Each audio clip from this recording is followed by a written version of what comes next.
எனக்கு 2026 எனக்கும் திமுகவுக்கும் தான் போட்டி அப்படின்னு அவர் வந்து சொல்கிறாரு.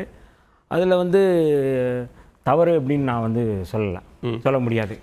ஏன்னா வந்து இதுக்கு முன்னாடி கூட வந்து மரியாதைக்குரிய அவர் வந்து நம்முடைய பவர் ஸ்டார் வந்து எனக்கு போட்டி வந்து சூப்பர் ஸ்டார் ரஜினிகாந்தன் சொன்னார். அதை நீங்கள் தவறுன்னு சொல்ல முடியுமா?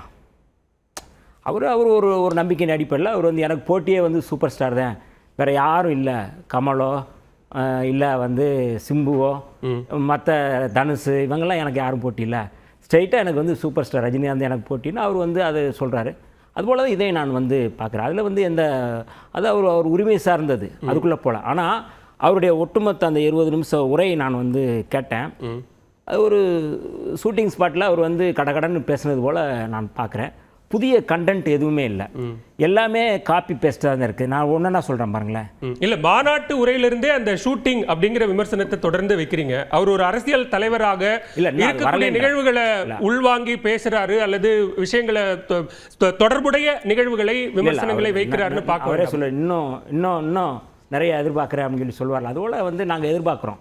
இன்னும் அவர் வந்து பேசணும், இன்னும் நிறையா அது பேச வேண்டியிருக்கு. ஒரு 20 நிமிஷம் பேசினார். அந்த கட்சியில் ஆதவ அர்ஜுன் வந்து ஒரு மணி நேரம் ஏறக்குறைய பேசியிருக்கிறாரு. அந்த பேச்சில் வந்து சாராம்சத்தை வந்து அவர் பேசும்பொழுது இவங்கெல்லாம் வந்து குடுகுடுன்னு கொடுத்தாங்க, அதே மாதிரி அடின்னு அடிச்சிட்டாங்க, நானும் அடிக்க விரும்பலை அப்படின்னு சொல்லி சொல்கிறாரு. ஒரு தலைவர் நாங்கள் பேசுகிறோம் அப்படின்னா அதில் ஏதாவது வந்து ஃபேக்சுவல் எரர் இருக்குது, மிஸ்டேக் இருக்குது அப்படின்னா அதை எங்கள் தலைவர் வந்து திருத்துவார்.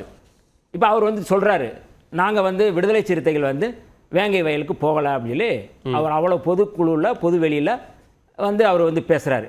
எல்லாருக்குமே தெரியும் வேங்கை வயல் பிரச்சனையை வெளியில் கொண்டு வந்தது விடுதலை சிறுத்தைகள் தான். 2022 டிசம்பர் 31 மிகப்பெரிய ஒரு போராட்டத்தை நடத்தியது விடுதலை சிறுத்தைகள் தான். அதுவும் மட்டும் இல்லாத எங்களுடைய தலைவர் எழுச்சி தமிழர் அவர்கள் அங்கே போய் மருத்துவ முகாம் நடத்தியதும் எங்களுடைய தலைவர் தான். அது மட்டுமல்லாது தமிழ்நாடு முழுக்க போராட்டம் நடத்தியது விடுதலை சிறுத்தைகள் தான். அது மட்டுமல்ல சிபிசிஐடி விசாரணை வேணும்னு கேட்டதும் விடுதலை சிறுத்தைகள் தான்.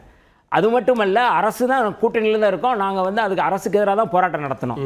இவ்வளவும் வந்து நாங்கள் வந்து பண்ணியிருக்கோம். ஆனால் போகிற போக்கில் வந்து அவரை வச்சுக்கிட்டு ஒரு தலைவரை வச்சுக்கிட்டு ஒருத்தர் வந்து இதை சொல்கிறாரு அப்படின்னா அது தவறு, அப்படி சொல்லக்கூடாது. இல்லைனா வந்து இந்த மாதிரியான தவறான ஒரு செய்தியை நீங்கள் பேசாதீங்கன்னு கண்டிக்கணுமா இல்லையா?